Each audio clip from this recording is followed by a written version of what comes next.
할렐루야! 살 수 있는 길 주님의 교회 김학준 목사입니다. 오늘 함께 은혜 받으실 하나님 말씀 제목은 행복한 삶을 살기 위해입니다. 본 말씀은 갈라디아서 6장 7절에서 10절까지의 말씀입니다. 스스로 속이지 말라. 하나님은 업신여김을 받지 아니하시나니 사람이 무엇으로 심든지 그대로 거두리라. 자기의 육체를 위하여 심는 자는 육체로부터 썩어질 것을 거두고 성령을 위하여 심는 자는 성령으로부터 영생을 거두리라. 우리가 선을 행하되 낙심하지 말지니 포기하지 아니하면 때가 이름에 거두리라. 그러므로 우리는 기회 있는 대로 모든 이에게 착한 일을 하되 더욱 믿음의 가정들에게 할지니라. 이 세상을 사는 사람은 한 사람도 빠짐없이 행복해지기를 원합니다. 반면 많은 사람들이 자신은 행복하지 않고 불행하며 슬픔과 무거운 짐을 지고 너무나 힘겹게 살고 있다고 시인합니다. 행복하게 살지 못하는 이유가 무엇일까요? 그것은 행복한 삶을 사는 길과 방법을 알지 못하기 때문이고 알고 있어도 그 방법대로 살지 않기 때문입니다. 그러므로 행복해지기 원한다면 그것은 그 사람의 마음 결단에 달려있는 것입니다. 내가 행복을 선택해야 되겠다. 매일 생활 속에서 나는 불행을 선택하지 않겠다. 자신의 불행을 이야기하는 사람과는 아무리 피를 나눈 형제라 할지라도 계속해서 불행을 생각하게 하는 말을 나는 듣지 않기로 작정하겠다. 성도 여러분, 이렇게 행복하기로 선택하고 불행에 대한 것은 그 어떤 것이라도 거부하고 떠나기로 선택하는 결단이 절실하게 필요합니다. 인간은 행복해지기를 원하는 만큼 행복해질 수 있다라고 말합니다. 우리가 이 세상을 살면서 부자이거나 가난하거나 건강하거나 병들어 있을 때라도 그 어느 상황과 상관없이 행복을 소유하며 누리며 살 수 있는 방법이 있기 때문에 오늘 말씀을 통해서 은혜를 나누기 원합니다. 첫째, 행복한 삶을 살려면 매일마다 하나님을 영화롭게 하십시오. 나에게 행복을 주실 수 있는 분이 진정으로 하나님이시라는 것을 믿는 것에서부터 모든 불행이 변하여 만사형통하게 되는 행복이 될 수 있기 때문입니다. 사람에게 믿음이 생기는 것은 들음으로부터 말미암기 때문에 날마다 하나님의 말씀을 귀로 들으며 하나님의 은혜로 말미암아 축복을 받아 감사할 것밖에 없는 사람이 되어야 합니다. 그러나 그런 사람이라 할지라도 날마다 나는 살고 싶은 생각이 없다, 죽어버리고 싶다라는 말을 입에 달고 사는 사람과 가까이하며 자신이 해결사가 될 수 있는 것처럼 슬퍼하며 고통스러워하는 사람과 매일 통화하고 가까이하면 하나님의 은혜의 말씀보다 그 사람의 하소연이 내 생각에 가득 차게 되고 마음에 자리 잡아 그 사람을 불행하게 만든 사람을 정죄하기 시작합니다. 입술로 자꾸만 시인하기 시작하면 그 사람의 상황과는 전혀 상관없이 행복했던 자신의 가족과 집안의 공기가 그 더러운 불행의 곰팡이로 가득하게 되고 하나님을 찬양하고 감사하며 매일 예배드리고 하나님을 시인했던 모든 것이 옛 이야기처럼 소원해지고 사라지고 마는 것입니다. 불행하다라고 말한 사람의 모든 쓰레기가 자신과 가족과 집안에 동일하게 쌓이는 강풍이 몰아치게 되는 것입니다. 로마서 12장 3절 말씀, 내게 주신 은혜로 말미암아 너희 각 사람에게 말하노니 마땅히 생각할 그 이상의 생각을 품지 말고 오직 하나님께서 각 사람에게 나눠주신 믿음의 분량대로 지혜롭게 생각하라. 이처럼 내가 매일 듣고 생각하는 것이 정말 중요합니다. 하나님의 은혜와 상관없고 내가 감당할 분량이 넘어가는 생각은 품지 말아야 합니다. 그것을 넘어가면 지혜가 없는 무지한 사람이 되어 화를 자초하게 되는 것입니다. 그러므로 마땅히 생각할 그 이상의 생각이 들어올 때는 이것을 거부하는 것이 영적 전쟁에서 원수의 공격을 원천적으로 차단할 수 있는 방법이 되는 것입니다. 그러니 사람들과 이야기하고 그들의 대소사에 관심을 갖고 상담하기 이전에 제발 하나님의 말씀을 매일마다 읽으십시오. 성경 통독하기 위해서 음성 파일로 되어 있는 성경을 하루에 시간을 정해서 들으시고 틈만 나면 성경을 읽어서 내 평생의 천독을 하며 읽고 듣고 묵상하리라 라고 선택하십시오. 시편 146편 1절에서 5절 말씀, 할렐루야, 내 영혼아 여호와를 찬양하라. 나의 생전에 여호와를 찬양하며 나의 평생에 내 하나님을 찬송하려로다. 귀인들을 의지하지 말며 도울 힘이 없는 인생도 의지하지 말지니 그의 호흡이 끊어지면 흙으로 돌아가서 그날에 그의 생각이 소멸하려로다. 야곱의 하나님을 자기의 도움으로 삼으며 여호와 자기 하나님에게 자기의 소망을 두는 자는 복이 있도다. 나의 삶을 궁극적으로 도와줄 인생은 이 세상에 없습니다. 나도 다른 사람의 삶의 문제를 궁극적으로 도와줄 수 있는 인생이 아닙니다. 사람이 생각하는 모든 것은 한계가 있고 소멸되어 사라지고 마는 것입니다. 우리는 오직 오직 여호와 하나님만을 찬양하며 하나님께만 소망을 두고 말씀과 기도로 살며 찬양받으실 하나님께 내 모든 문제와 소원을 응답하실 것을 믿고 의지하며 성령 충만한 가운데 성령께서 주시는 지혜와 총명이 영으로 모든 문제를 기도하며 해결해 나가야 하는 것입니다. 사실 상담이라는 것은 근본적으로 사람이 해서는 안 됩니다. 상담은 말씀과 기도로 하나님 앞에 나아갈 때 완벽한 상담자이신 성령 하나님께서 모든 문제를 해결해 주시는 것입니다. 상담은 성령께서 전문이십니다. 그러니 가족이나 가까운 지인이라도 사람을 찾아가기 이전에 자신이나 다른 사람의 생각을 더럽히고 오염시키지 마시고 제일 먼저 자신의 모든 문제를 가지고 주님 앞에 나가야 하는 것입니다. 그 이후에 말씀이 풍성하고 지혜로우며 덕이 되는 사람을 만나게 하실 때 주님께서 그 사람의 입술을 통해서 위로와 격려와 해결할 하나님의 지혜를 듣게 하십니다. 궁극적으로 주님께서 어떤 복을 주실지 예언을 듣게 하시는 것입니다. 그러니 삶의 우선순위가 정말 중요합니다. 하나님께 나아가 하나님을 영화롭게 하기 위한 삶의 목적을 가지고 있지 않으면 주객이 전도되어서 우리가 하나님을 영화롭게 하는 것이 아니라 하나님께서 우리를 영화롭게 하기 위해 존재하시는 분이 되어지고 마는 것입니다. 그러므로 무엇을 생각하거나 마음 먹든지 하나님보다 우선순위에 두지 않기로 작정하십시오. 마태복음 10장 34절에서 42절 내가 세상에 화평을 주러 온 줄로 생각하지 말라. 화평이 아니요 검을 주러 왔노라. 내가 온 것은 사람이 그 아버지와 딸이 어머니와 며느리가 시어머니와 불화하게 하려 함이니 사람의 원수가 자기 집안 식구리라. 아버지나 어머니를 나보다 더 사랑하는 자는 내게 합당하지 아니하고 아들이나 딸을 나보다 더 사랑하는 자도 내게 합당하지 아니하며 또 자기 십자가를 지고 나를 따르지 않는 자도 내게 합당하지 아니하니라. 자기 목숨을 얻는 자는 잃을 것이요 나를 위하여 자기 목숨을 잃는 자는 얻으리라. 너희를 영접하는 자는 나를 영접하는 것이요 나를 영접하는 자는 나를 보내신 이를 영접하는 것이니라. 선지자의 이름으로 선지자를 영접하는 자는 선지자의 상을 받을 것이요 의인의 이름으로 의인을 영접하는 자는 의인의 상을 받을 것이요 또 누구든지 제자의 이름으로 이 작은 자 중 하나에게 냉수 한 그릇이라도 주는 자는 내가 진실로 너희에게 이르노니 그 사람이 결단코 상을 잃지 아니하리라 하시니라. 우리가 행복해지려면 어떻게 해야 할까요? 내가 매 순간 생각하고 바라보는 것이 바뀌어야 합니다. 나를 위해 십자가에서 죽으시고 부활하신 예수 그리스도를 제일 먼저 생각하고 바라보고 마음에 가득 채워야 합니다. 아버지 하나님을 마음에 가득 채우고 어떻게 하면 하나님을 기쁘시게 할까? 어떻게 하면 하나님을 영화롭게 할까라고 생각하며 마음먹고 행하는 삶을 우선순위로 정하고 살면 우리의 삶은 가치가 있고 의미가 있는 삶이 되는 것입니다. 하나님을 영화롭게 하기 위해서는 길이요 진리요 생명이신 예수 이름을 알고 믿고 의지하며 성령 충만한 가운데 주시는 지혜의 영과 총명의 영으로 모든 문제가 해결되어 행복한 삶을 살게 되는 것입니다. 둘째로 행복한 삶을 살기 위해서는 매일 정한 시간 성경을 읽고 듣고 공부하며 기도해야 합니다. 사람은 하루만 밥을 먹지 않으면 아니 한 끼만이라도 밥을 먹을 시간에 먹지 않으면 허기증이 생기고 하루 이틀 사흘을 굶으면 고상한 것은 마음에 떠오르지 않습니다. 오직 밥 먹을 생각밖에는 나지 않는 것입니다. 뿐만 아니라 사람은 육신의 양식만 먹고는 살 수가 없습니다. 영의 양식을 먹어야 영혼과 마음의 허기증이 해결되는 것입니다. 영적으로나 마음으로 굶주린 사람은 행복한 환경에서 살고 있다 할지라도 그 행복을 감사하다라고 느낄 수가 없습니다. 영혼의 허기증으로 인해서 믿음도 소망도 사랑도 생기지 않으며 기쁨과 평화가 넘쳐날 수가 없게 되는 것입니다. 예배를 드리며 은혜를 받지만 한순간일 뿐입니다. 마치 모래 위에 물 붓기처럼 금세 빠져나가 버리고 마는 것입니다. 이 허기증은 하나님의 말씀을 매일같이 먹어야만 해결될 수가 있습니다. 우리가 하루 세 끼의 육의 양식을 먹는 것처럼 매일같이 아침과 저녁에 필요하다면 모든 시간 하나님의 말씀을 정독하고 속독하며 차분하게 먹어야 합니다. 묵상하며 적용하고 영혼의 근육을 만들어야 하는 것입니다. 이러한 영적인 근육이 있어야 예기치 못한 상황에서 다가오는 여러 가지 시험과 환난을 능히 이겨낼 수가 있는 힘을 가질 수가 있게 되는 것입니다. 로마서 10장 17절 그러므로 믿음은 들음에서 나며 들음은 그리스도의 말씀으로 말미암았느니라. 행복하게 살기 원하는 사람은 하나님의 말씀을 반드시 읽고 듣고 묵상해야 합니다. 더 나아가 하나님의 말씀에 의지하여 기도를 드림으로 영의 호흡을 해야 합니다. 하나님의 말씀을 아무리 많이 알아도 하나님께 기도드리지 않으면 하나님의 깊은 곳을 아시는 성령으로 충만해질 수가 없습니다. 하나님과 친밀한 관계를 가질 수가 없게 되는 것입니다. 사람도 어떤 사람과 친밀해지고 싶으면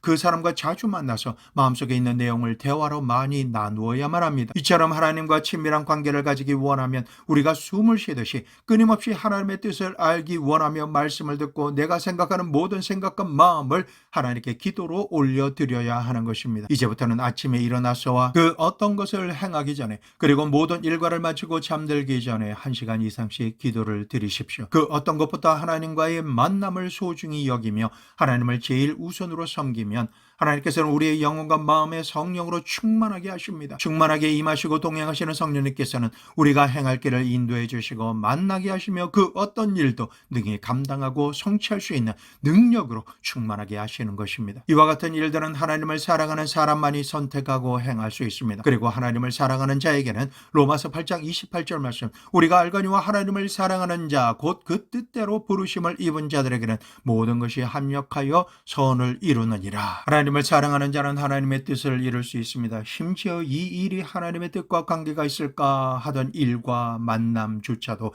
결국은 하나님의 뜻을 이루는 선이 되어지는 것입니다. 그러므로 말씀 충만, 성령 충만한 사람이 깨어 기도하면 하나님을 더욱더 사랑할 수가 있게 됩니다. 은혜를 받을 수가 있게 되는 것입니다. 그러므로 행복한 삶을 살기 위해서는 매일 정한 시간에 성경을 읽고 말씀을 들으며 성령 충만한 가운데 쉬지 않고 기도드리는 사람이 되어야 하나님을 사랑하고 하나님의 사랑을 받으며 만사 형통한 행복한 사람이 되어 영생을 살 수가 있게 되는 것입니다. 셋째, 행복한 삶을 살기 위해서는 매일 마음의 병을 치료하고 청산해야 합니다. 사람이 이 세상을 사는 동안에는 육신의 수많은 질병들이 다가오는 것처럼 사람의 마음에도 끊임없이 병들게 하는 질병의 바이러스가 역사합니다. 독감에 걸렸을 때 병이 더 커지기 전에 곧바로 병원에 가서 처방을 받고 치료를 받는 것처럼 사람의 마음에도 병들게 하는 요소와 증상이 나타나면 즉시 치료하지 않으면 안 되는 것입니다. 육신의 질병보다 마음의 질병은 눈에 보이지 않는다라고 바로 치료하지 않고 청산하지 않으면 그냥 놔두면 마음의 병 또한 점점 더 커지고 확대가 되어집니다. 그렇게 방치된 마음의 병은 결국에 가서 마음을 돌이킬 수 없도록 죽어버리게 되는 것입니다. 이런 마음의 죽음이 다가오기 전에 매일 마음의 병을 하나하나씩 조금씩이라도 치료하고 청산해야 합니다. 그렇다면 마음의 병은 무엇으로 인해 어떻게 자리 잡고 병들게 되는 걸까요? 미움이나 분노, 울분이나 원한으로 인해 병드는 것입니다. 이것이 마음을 무섭게 파괴하고 결국은 죽게 만드는 것입니다. 이러한 바이러스에 대해서 하나님께서 처방을 내려주셨습니다. 에베소서 4장 26절 말씀, 분을 내어도 죄를 짓지 말며 해가 지도록 분을 품지 말고. 오늘이라는 시간을 사는 동안에 감정이 있는 사람이라면 마음에 성낼 일이 있습니다. 미워할 일이 생깁니다. 분노하지 않을 수가 없는 일로 고통스러워하며 살게 되어 있습니다. 그러나 분을 낼 수밖에 없는 상황이라 할지라도 분노의 바이러스는 해가 지기 전에 잠들기 전에 해결하면 마음에 자리 잡지 못하고 소멸되기 때문에 아무리 분노가 치밀어 올라도 내가 살기 위해서는 분노하는 마음을 하나님 앞에 모두 다 기도로 고해 바쳐야 합니다. 마음을 아프게 하는 바이러스의 특징은 이 마음을 품고 잠을 자고 다음 날이 되면 순간 잊어버리는 것 같지만 그것은 사라지지 않고 서서히 마음에 잠식되어져 버립니다. 그리고 분노를 비롯한 마음의 병은 주님 앞에서 울면서 가슴을 치며 기도드린다라고 완전히 소멸되어지고 사라지는 것이 아닙니다. 오직 예수 그리스도의 보혈로 씻어내야만 그 기세가 꺾이고 봄에 눈이 녹듯이 은혜로 인해 사라지게 되는 것입니다. 나는 예수님의 피로 미워하는 마음을 씻노라, 섭섭하게 하고 분노케 하는 것을 예수 그리스도의 보혈로 씻노라 라고 주님께 고해드린 기도 내용을 하나하나 언급하며 예수님의 보혈로 씻어내는 선포를 입술로 정확하게 그리고 강력하게 선포함으로 청산해 나가야 하는 것입니다. 마음의 상처를 어쩔 수는 없지만 우리가 예수님의 보혈을 의지하여 마음을 아프게 했던 상황과 내용을 씻어낼 때 기억을 통해서 계속해서 아프게 했던 마음의 상처가 더 이상 아프지 않게 되고 어느 순간 전혀 아픔을 느끼지 못하며 기억조차도 흐릿해져서 마음의 병은 더 이상 그 어떠한 영향력도 끼치지 부딪히지 못하게 되는 것입니다. 이처럼 마음을 아프게 하는 것을 치료받고 난 이후에는 우리는 마음을 두렵게 하는 불안과 공포를 청산해야 합니다. 자랑과 환경을 통해서 역사하는 불안과 공포는 사람이 아무것도 할 수 없도록 경직시킵니다. 그동안 가지고 있었던 꿈과 소망과 기쁨을 모조리 집어삼키는 태풍처럼 갑자기 다가와서 소멸시켜 버리고 마는 것입니다. 이러한 불안과 공포가 두려움으로 우리에게 다가올 때 이제는 더 이상 전전긍긍하지 마십시오. 병아리가 불안하고 공포를 느낄 때 어미 닭의 날개 안으로 들어가 숨는 것처럼 우리의 피난처가 되시는 전능하신 하나님의 날개 그늘 아래로 즉시 피하시기를 권해드립니다. 지금까지 했던 일들을 잠시 멈추시고 크고 위대하신 능력이 많으신 만군의 여호와 앞에 나아가 하나님께 부르짖어 기도드리셔야 하는 것입니다. 하나님께서 말씀하십니다. 예레미야서 33장 3절 너는 내게 부르짖으라 내가 내게 응답하겠고 내가 알지 못하는 크고 은밀한 일을 내게 보이리라. 우리가 부르짖어 기도드릴 때 응답하시는 하나님께서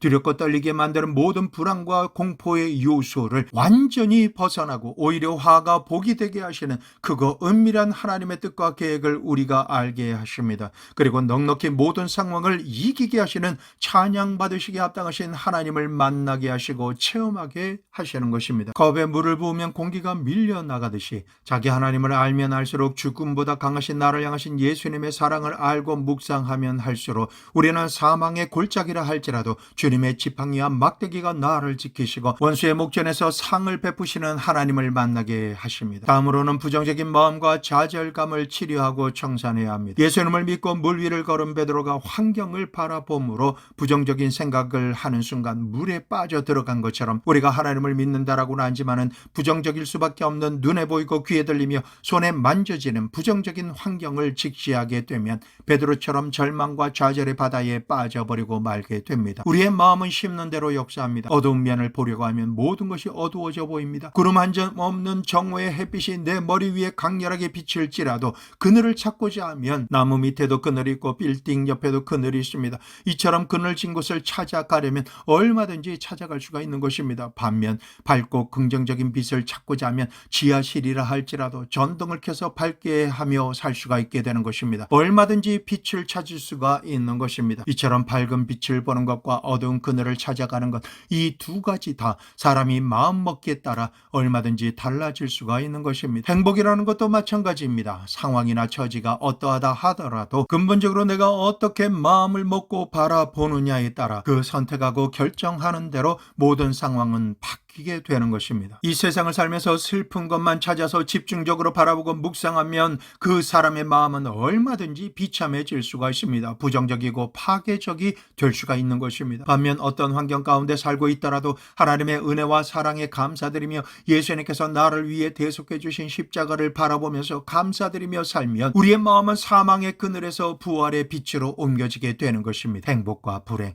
절망과 소망은 마음먹고 선택하기에 따라 결정되는 것임을 분명하게 알아야 합니다. 그러므로 부정적이고 좌절을 가져오는 눈에 보이는 환경을 그대로 받아들여서 이제는 아무런 소망이 없다고 속단하고 스스로 좌절해 버리지 않게 되기를 예수님의 이름으로 축원합니다. 그리고 우리가 하나님의 은혜와 예수님의 대속의 은혜를 믿지 못하게 하는 죄책감의 질병 바이러스를 더 이상 마음에 가지고 있어서는 안 됩니다. 죄책감은 느끼는 순간 즉시 기쁘게 온전히 하나님 앞에 나아가 예수님의 이름으로 회개하고 죄에서 돌이키며 양심의 소리를 따라서 마음을 정결하게 하면 우리의 삶은 행복한 마음으로 가득 차게 됩니다. 그렇게 행하지 않고 성령께서 죄책감을 통해 회개하고 돌이킬 것을 마음의 부담감으로 주셔도 전혀 회개하지 않고 돌이키지 않으면 죄책감의 바이러스는 영혼의 염증을 일으키고 결국은 양심의 화인을 맞게 하여 돌처럼 굳어버려서 하나님의 은혜와 상관이 없어지는 인생이 되게 합니다. 행복한 삶과는 전혀 상관없는 사람이 되어지고 마는 것입니다. 오늘이라는 시간 내 마음의 질병이 고침받았다는 것을 확인할 수가 있습니다. 지금 당장 내가 하나님을 기쁘게 찬양할 수가 있다면 마음의 질병은 기세가 꺾였고 박살이 났으며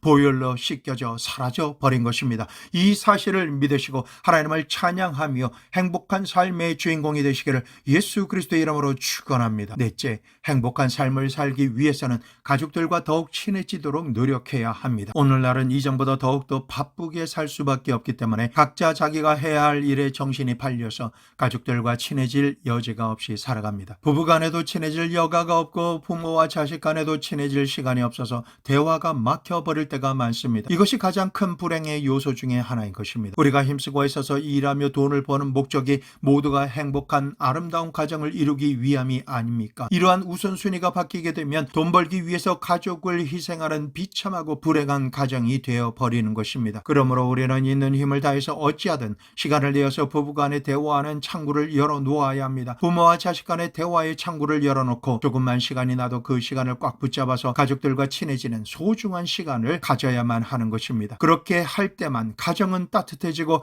화목해지기 시작하는 것입니다. 각자가 해결해야 할 문제가 큰 산처럼 있을지라도 그 문제를 해결해야 가족을 화목하게 할 수 있는 것이 아니라 가족이 화목하며 하나님의 은혜가 넘쳐서 찬양드리며 한마음으로 기도할 수가 있게 될 때 하나님의 은총으로 인해서 큰 산의 문제는 바다로 옮겨지게 되는 것입니다. 그리고 해결해야 하는 문제를 혼자 고민하지 말고 기도하는 자리에서 가족에게 중보 기도를 부탁하면 함께 위하는 마음과 대화와 격려 그리고 사랑의 기반이 되는 강력한 기도가 응답과 기적이 임하게 하는 것입니다. 나 혼자 마음속에서만 가지고 있던 그 어떤 내용도 가족 간에 모여서 마음 깊이 대화를 나누면 가정이 이 세상을 살아가면서 가장 따뜻한 사랑을 느낄 수 있는 곳임을 느끼게 되는 것입니다. 상처 입었을 때 있는 그대로 받아주고 오해를 받았을 때 이해해주며 고난당했을 때 그것을 따뜻하게 품어줄 수 있는 것은 가정과 가족밖에는 없는 것입니다. 이렇기 때문에 가정과 가족을 따뜻하게 보존해 놓지 못하면 내가 치료받을 수 있는 처소를 잃어버리고 마는 것입니다. 우리에게 즐거운 일이 생겨도 가족과 함께 즐거워해야 진짜 즐거운 것이지 함께 즐거워할 가족이 없으면 순간 즐거워서 웃어도 뒤끝이 허전하고 씁쓸해지는 것입니다. 좋은 것을 보고 좋은 음식을 보면 나 혼자 가서 먹을 때 별로 좋지가 않습니다. 오히려 쓸쓸합니다. 그런 곳에 좋은 음식은 아내와 함께 가서 먹어야 즐거워하며 행복해하는 모습 때문에 더 행복하고 맛이 있어지는 것입니다. 그리고 아내와 좋은 곳이 검증되면 아이들을 데리고 가서 보여주고 먹게 할 때 자녀들이 기뻐할 것을 상상하며 행복을 선물해 주려 하는 것입니다. 이러한 기쁜 마음을 가지고 실제로 아이들을 데리고 가서 맛있는 것을 먹게 할 때 자녀들의 반응, 리액션이 좋으면 행복한 마음은 갑자기 몇십 배로 증폭되는 것입니다. 이렇게 행복을 가족들과 함께 공유하기 시작하면 좋은 장소를 찾거나 맛있는 것이 발견되어지면 야, 이거 우리 부모님 좀 가져다 드려야 되겠다라고 하는 생각을 자녀들이 자동으로 하게 되는 것입니다. 저런 자녀들의 사랑을 받는 부모가 되어지면 그 또한 행복은 더욱 풍성해지는 것입니다. 다섯째, 행복한 삶을 살기 위해서는 신실한 성도와 친밀한 교제를 나누어야 합니다. 전도서 4장 9절에서 10절 12절 말씀, 두 사람이 한 사람보다 나으면 그들이 수고함으로 좋은 상을 얻을 것임이라. 혹시 그들이 넘어지면 하나가 그 동물을 붙들어 일으키려니와 홀로 있어 넘어지고 붙들어 일으킬 자가 없는 자에게는 화가 있으리라. 한 사람이면 패하겠거니와 두 사람이면 맞설 수 있나니 세 겹줄은 쉽게 끊어지지 아니하느니라. 사람은 사회적인 존재이기 때문에 대화할 수 있는 상대가 없을 때는 고독해서 혼자서는 살 수가 없습니다. 어쩌면 세상에서 가장 무서운 병이 고독이고 감옥에 있는 죄수가 받는 징벌 중에 가장 심한 벌이 독방에 격리되는 것입니다. 이곳에서는 사람을 볼 수도 없고 한마디의 말도 못하는 벌인데 그 형벌의 다른 이름은 고독입니다. 이처럼 사람이 혼자 살 수 없는 이유는 경제적인 어려움이 아니라 정신적인 고독이기 때문입니다. 고독사라는 사망의 원인이 있습니다. 이는 가족, 친척 등 주변 사람들과 단절된 채 사회적 고립 상태로 생활하던 사람이 자살이나 병사 등으로 임종을 맞고 시신이 일정 시간이 흐른 뒤에 발견되는 죽음입니다. 아이들도 학교에서 가장 극심한 스트레스를 받고 극단적인 행동을 하는 주요 요인 중에 하나가 왕따를 당하는 것입니다. 이 모든 것을 해결할 방법이 있습니다. 그동안 교회를 다니며 예배를 드려도 성도 간의 교제를 나누지 않고 집으로나 일하러 곧장 가는 것이 일상이었다라면 이제는 예배 이후에 성경 공부 과정을 밟으며 교역자와 교회 리더들과 말씀 안에서 교제를 나누며 서로 기도 제목을 나누는 친밀한 활동을 해야 합니다. 그 외에 구제사역이나 전도사역, 중보기도 사역에 참여하여 배우거나 봉사하는 가운데 함께 동역하는 분들과 교제해야 하는 것입니다. 이것을 헌신이라고 표현하지만 결국은 내가 살고 행복하게 되는 가장 중요한 치료약인 것입니다. 신실한 믿음의 사람들과 만나서 대화하고 식사하며 교제하는 것을 통해 서로의 마음과 생각과 뜻을 알아가고 지지하고 중보하는 가운데 자신이 누구인지 하나님의 말씀 안에서 자기의 정체성이 확립되어집니다. 하나님은 어떤 분이신지, 하나님과 나는 어떤 관계인지, 나는 누구인지, 나와 주변 사람들과의 관계와 그동안 보이지 않았던 내가 대적해야 할 악한 자의 정체를 알게 되는 것입니다. 그리고 나는 좋은 사람인지 나쁜 사람인지, 행복한 사람인지 불행한 사람인지, 의로운 사람인지 불의한 사람인지, 이러한 것들을 믿음의 사람들과 하나님 안에서 교제하며 대화할 때 자기 스스로가 확증받을 수가 있게 되는 것입니다. 아무리 의지가 강한 사람이라 할지라도 앞서 말씀드린 내용처럼 사람의 마음에 훅 치고 들어오는 미움, 다툼, 시기, 질투, 분노, 절망, 원망과 같은 것이 마음과 생각을 사로잡을지라도 신실한 사람들과 관계를 가지고 있으면 그들이 넘어지려 할 때 찾아와서 붙들어 일으켜 주므로 좋은 결과와 열매를 맺을 수가 있게 됩니다. 하지만 아무리 신실하게 자기 관리를 잘 한다라고 해도 혼자 지내다가 실족하며 넘어지면 붙들어주고 일으켜줄 사람이 없어서 모든 상황은 화가 된다라고 하나님께서 말씀하시는 것입니다. 이처럼 한 사람이면 실족하여 넘어지고 자빠져서 일어나지 못하지만 두 사람이면 어떤 상황도 맞서서 이겨내고 승리할 수가 있게 되기 때문에 삼겹줄과 같은 친밀한 관계의 연합 가운데 있을 때에는 내가 7번 넘어질지라도 8번 일어나 마침내 기적과 축복과 응답의 주인공이 되는 것입니다. 이처럼 신실한 성도와 친밀한 교제하는 중요한 이유와 핵심은 어떤 경우에도 나는 혼자가 아니라는 사실로 인해서 안정감과 기쁨과 행복한 삶을 공유하며 살게 된다는 것입니다. 여섯째, 행복한 삶을 살기 위해서는 매주일 행할 취미 생활이 있어야 합니다. 우리가 이 세상을 살아가면서 돈을 벌기 위한 목적으로만 산다면 불만과 고통과 우라를 억지로 참으면서 일하며 살아갑니다. 그래서는 안 되는 것입니다. 사람이 나는 반드시 돈을 아주 많이 벌어야만 한다라고 하는 목적만을 가지고 안간힘을 쓰면서 살면 항상 부족하고 있어도 누리지 못하면 늘 긴장감만 쌓여서 그 긴장이 터지는 날에는 걷잡을 수 없는 심적, 육체적, 관계적인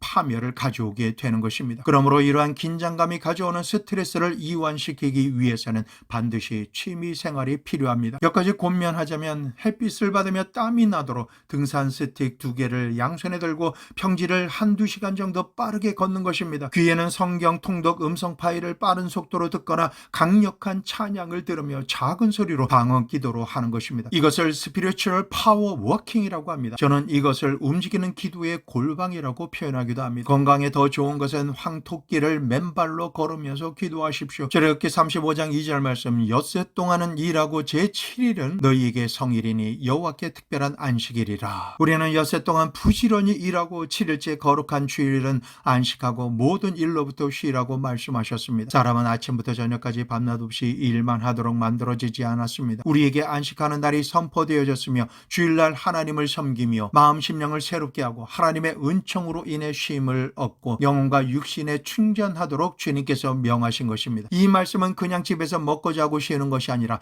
6일 동안의 긴장을 풀고 개인적으로나 가족들과 함께 혹은 친구와 함께 돈이 들거나 힘이 들지 않는 자그마한 일의 취미 생활을 하라는 것입니다. 이러한 활동은 생활에 활기를 주고 즐거워지며 삶에 더 많은 의미를 부여해 줍니다. 성화를 그리거나 꽃을 심고 꽃꽂이를 해도 좋고 뜨개질을 해도 좋습니다. 산책을 하며 책을 읽어도 좋습니다. 악기를 배워도 좋고 노래를 함께 불러도 좋습니다. 삶을 새롭게 변화시키는 이러한 취미 생활은 다음 날부터 시작되는 모든 일상생활을 살아가는데 즐거움과 행복을 느낄 수 있도록 하는 좋은 약이 되는 것입니다. 더 나아가서 이제는 7째 행복한 삶을 살기 위해서는 매주일 이웃을 위한 좋은 일 한 가지씩을 하고 사는 것입니다. 이기주의로 꽉 들어차 있는 이 세상을 살아가면서 기본적으로 들을 수 있는 말이 있습니다. 누가복음 15장에 있는 탕자의 비유에서 집을 나가려는 아들이 아버지에게 한 말이 무엇인지 아십니까? 누가복음 15장 12절, 그 둘째가 아버지에게 말하되 아버지여 재산 중에서 내게 돌아올 분깃을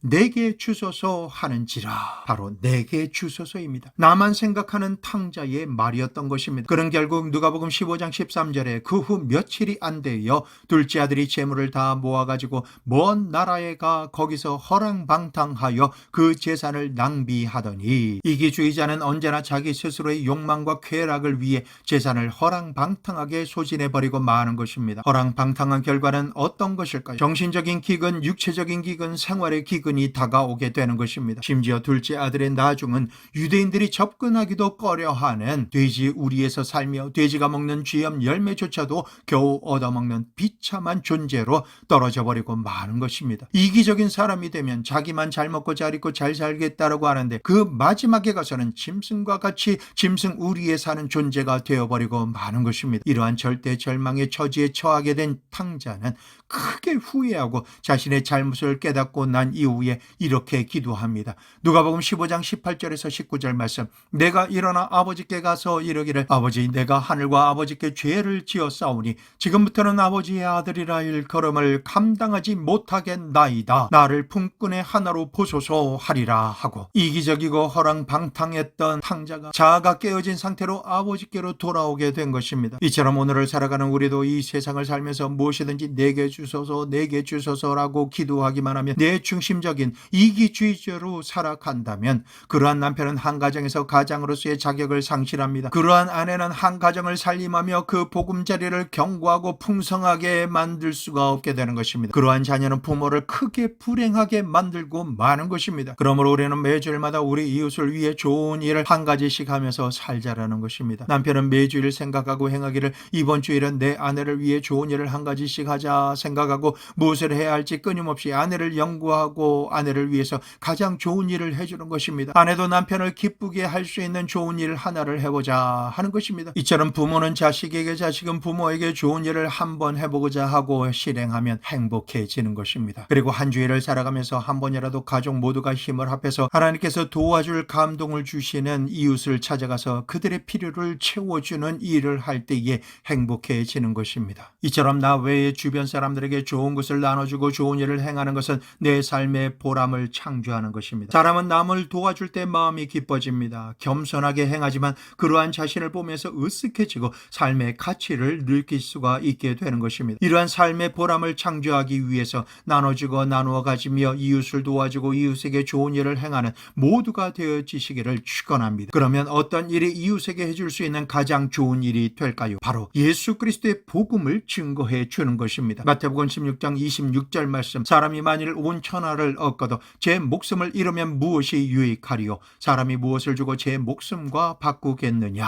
우리가 잘 사는 사람이든 열악한 환경에서 가난하게 사는 사람이든 구별하지 않고 각자에게 가장 좋은 것을 해줄 수 있는 위대한 일이 있습니다. 그것은 영원한 지옥불에 들어갈 사람을 영원한 생명을 얻어 천국에 갈 수 있도록 전해주고 이끌어주는 것입니다. 이 복음보다 이웃에게 해줄 수 있는 더 좋은 일이란 없는 것입니다. 그러므로 디모데후서 4장 2절 말씀. 너는 말씀을 전파하라. 때를 얻든지 못 얻든지 항상 힘쓰라. 범사에 오래 참음과 가르침으로 경책하며 경계하며 고나라 라고 하는 하나님의 말씀대로 우리는 전도해야 하는 것입니다. 그리고 이렇게 행하는 자기를 하나님께서 말씀하시는 대로 사랑하고 존중할 수 있는 마음이 생기면 마음속에 즐거움이 생기고 행복해지는 것입니다. 내가 살아가는 삶의 보람이 있게 되어지고 내 이미지가 좋아지며 자기 정체성과 자존감이 생기게 되고 마음이 행복해지고 즐거워지며 다른 사람도 행복하게 만들 수가 있게 되는 것입니다. 이처럼 내 주위와 이웃을 위해 좋은 일을 한 가지씩 매주일 행하시는 우리 모두가 되시기를 우리 주 예수 그리스도의 이름으로 축원합니다. 행복은 우연히 다가오는 것이 아닙니다. 적극적으로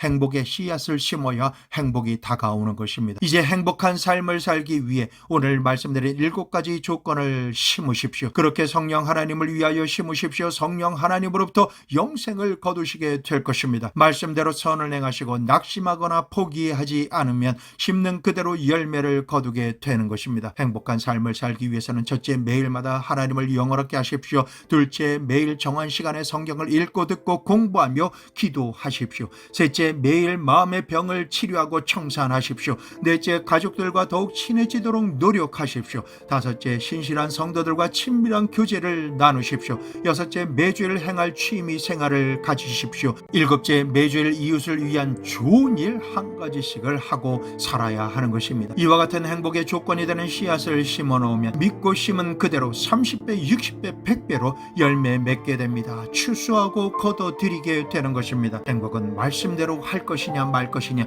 그 선택에 달려 있는 것입니다. 내가 행복해지겠다라고 결심하고 선택하면 행복할 수가 있게 되고, 내가 불행을 선택하고 불행해지기를 원하며 말하고 행하면 불행해질 수밖에 없는 것입니다. 그러므로 이 세상을 성령 하나님과 동행하며 살아가는 모든 성도 여러분, 예수 그리스도와 성령 안에서 참된 행복을 누리시며 살게 되시기를 예수 그리스도의 이름으로 축복합니다.